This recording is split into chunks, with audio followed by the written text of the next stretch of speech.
Pero bueno, ese es uno de nuestros temas.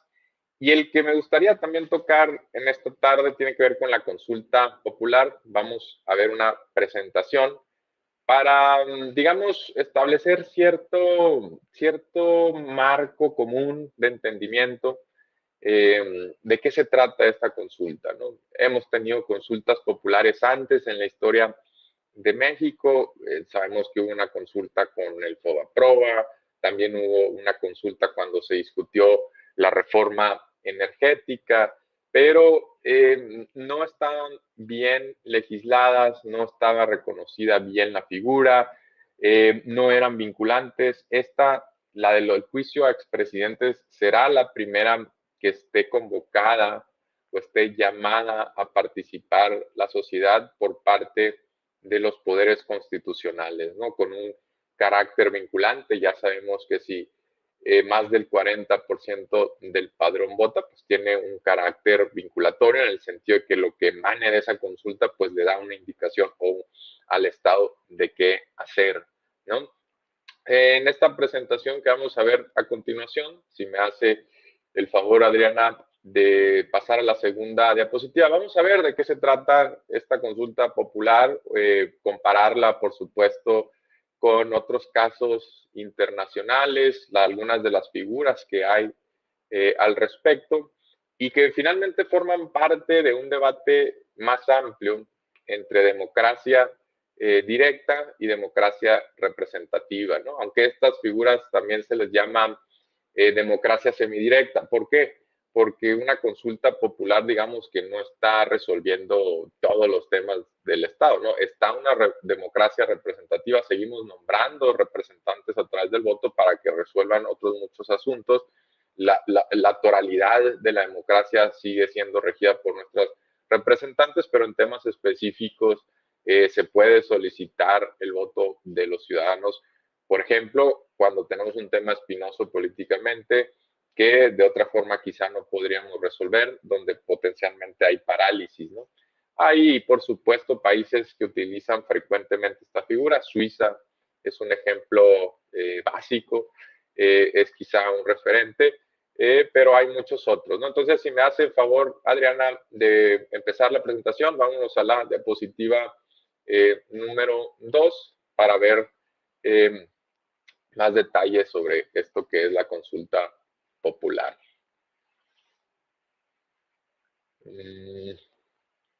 ¿No está cargando la presentación? No, una antes, por favor.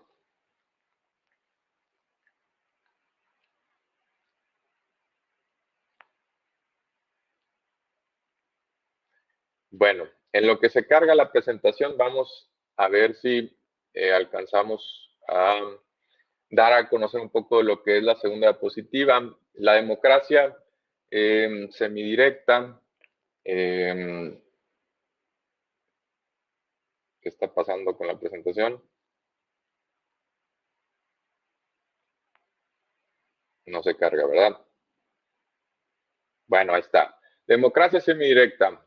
La democracia, pues, Giovanni Sartori, un estudioso de la ciencia política, lo define de una forma muy simple, ¿no? Es el gobierno o el poder del pueblo.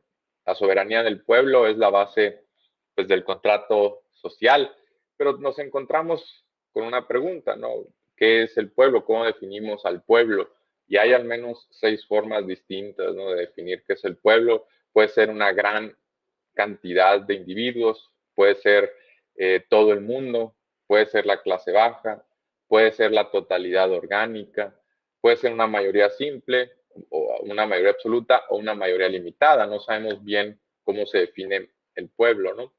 Y por supuesto, como les decía, tenemos un debate sobre la democracia directa contra la representativa.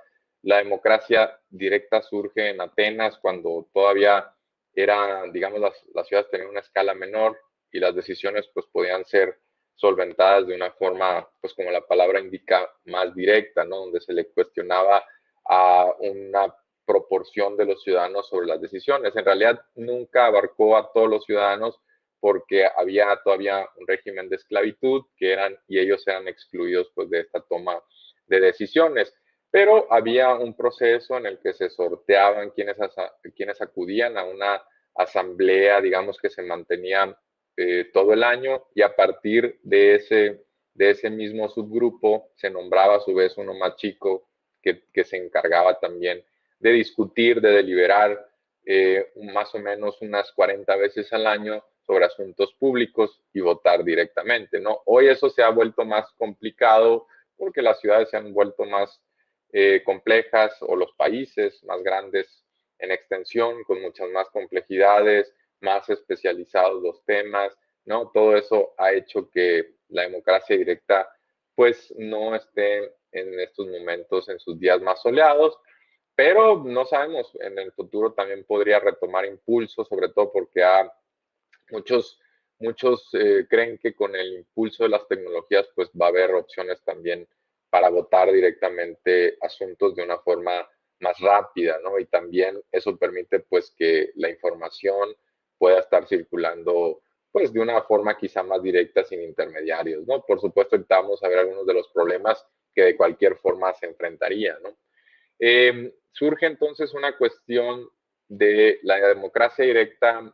Favorece la inclusión, nos permite a todos formar parte del proceso de toma de decisiones, pero por otro lado se cree que puede afectar la gobernabilidad, ¿no? Que en el sentido de la democracia representativa, que puede quizás solventar los asuntos de una forma pues distinta, en la que los representantes se pueden poner de acuerdo, pero eso pues a su vez podría traer un distanciamiento con el electorado, ¿no? Con el electorado.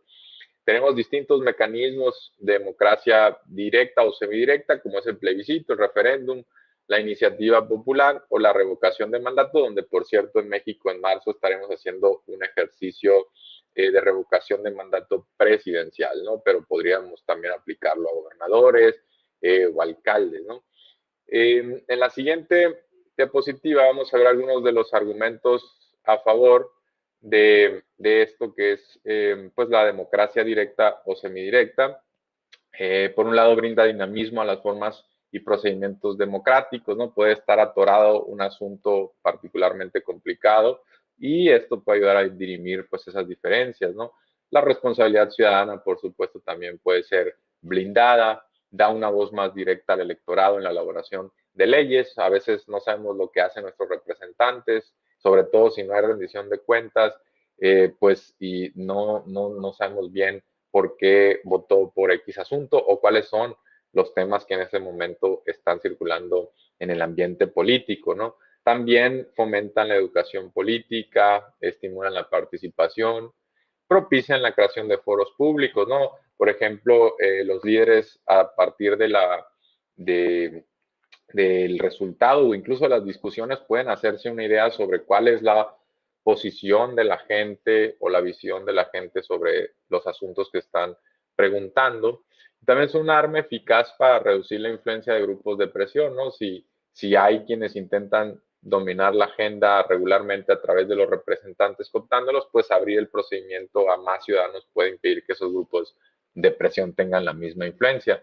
También aumentan la responsabilidad de los actores políticos y de los medios de comunicación. Por ejemplo, si los actores políticos sienten que un tema se puede ir a consulta, pues quizá busquen mayores acuerdos, ¿no? Mayores consensos, como muestra el último punto, y también conducen a una rápida toma de decisiones de asuntos controvertidos, ¿no? En muchos casos se establece un límite, ¿no? Aquí quizá pensamos que este procedimiento de la consulta popular pues ha tomado muchos meses, incluso más de un año, pero en algunos casos es en el momento que se presenta, dan 45 a 90 días para que se dé la votación, y en ese sentido se puede resolver mucho más rápido con una campaña más intensa, ¿no? Y también, como en el caso de Francia con De Gaulle, lo utilizó él para romper ciertas inercias heredadas del pasado, ¿no? También hay, por supuesto, argumentos en contra que los vamos a ver sintetizados en la siguiente lámina. Uno es que debilita quizá las bases fundamentales del gobierno representativo, ¿no? Un argumento un tanto tautológico, pues sí, busca que quizá los representantes tomen menos decisiones y que lo tome más directamente el pueblo. Alimenta quizá la división en pueblos, sobre todo cuando hay una pregunta con un desenlace binario, sí o no. pues eso puede hacer que la gente simplifique un tanto las decisiones y sobre todo si no se establecen escenarios detallados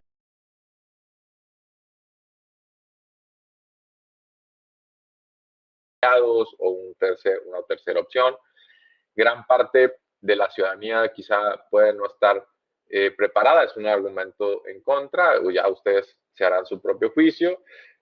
Los derechos y las libertades son amenazados, ¿no? Aunque también por otro lado veremos que algunos países pueden ampliar esos derechos o libertades también consultando. Ha habido pues casos como en Irlanda o en Suiza donde se ha preguntado a la gente por derechos o libertades.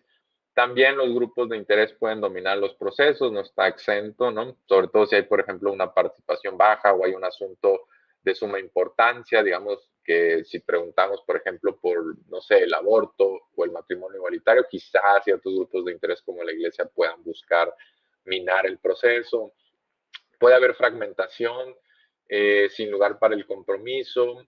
En algunas, particularmente en Estados Unidos, no existe bien todavía la figura a nivel nacional y entonces han sido los estados los que lo han utilizado más. Vamos a verlo un poquito más adelante. Canadá también ha hecho uso a nivel estatal o provincial y a nivel nacional pues es un poco más complicado de ejecutar, ¿no? Aunque hay casos como el de Suiza que lo hacen regularmente. Un argumento en México es que es costoso, que hemos estado escuchando, que la consulta pues cuesta. En algunos casos se establecen candados para que las consultas no puedan ser en años de elección intermedia o en años de una elección presidencial, ¿no? Pues por temor a que quizá pueda estar demasiado influenciado por el resultado de esa elección y entonces ya la consulta pase a ser secundaria o un, digamos, un efecto colateral de lo que pasa a nivel macro. Y entonces tenga que ser quizá organizada en fechas posteriores o anteriores a una elección general y eso pues puede elevar sus costos, particularmente en México, donde por razones históricas hemos creado una boleta electoral pues muy complicada, muy costosa, casi al nivel de un billete, ¿no? De un billete con esas seguridades y eso pues eleva por supuesto el costo de hacer una elección. También puede terminar súbitamente una presidencia. Volvemos al ejemplo de Francia con el general de Gaulle, que a raíz de una de las preguntas que hizo o de uno de los plebiscitos, pues no salió lo que esperaba, lo debilitó políticamente y tuvo que salir, ¿no? También puede crear fatiga, ¿no? Si se utiliza muy seguido. Puede ser el caso de Suiza, aunque Suiza tiene participaciones relativamente altas, ¿no?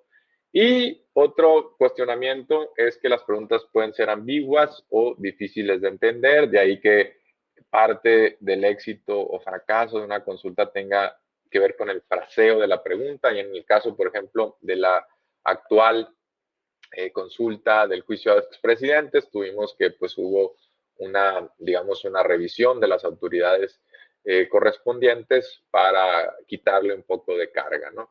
Vamos a ver en la siguiente diapositiva, vamos a ver los tipos de mecanismos de democracia directa. Uno es el plebiscito.